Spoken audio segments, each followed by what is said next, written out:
dukomeza turyoherwa rero buri wese agenda asoma ku kantu afite agaseke kanyarira iryinyo rwose agaseke kanyarira iryinyo mugenda musoma nta kibazo gihari hano rwose ibintu n'umutekano ndabona abantu mwishimye muranezerewe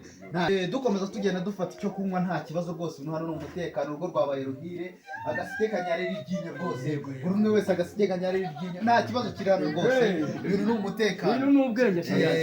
abageni batubereye beza rwose bamaze imyaka myinshi bakundana dukomeza tugenda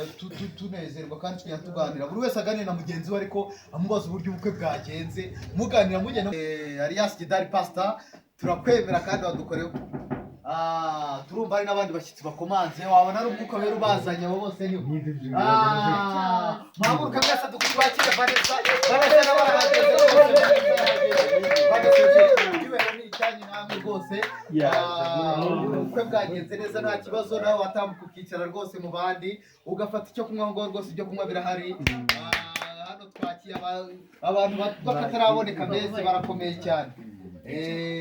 genda usoma buri wese aganira mugenzi we bagenda bamenyana seriveri wagenda ukazanira Vanessa icyo kunywa muzanira icyo kunywa yaje ananiwe nawe rwose ubukwe bwagenze neza hano rwose twese turi mu munezero nta kibazo rero buri wese agenda anywa nta kibazo kiri hano ibintu hano ni umutekano nta kintu kirabyivanga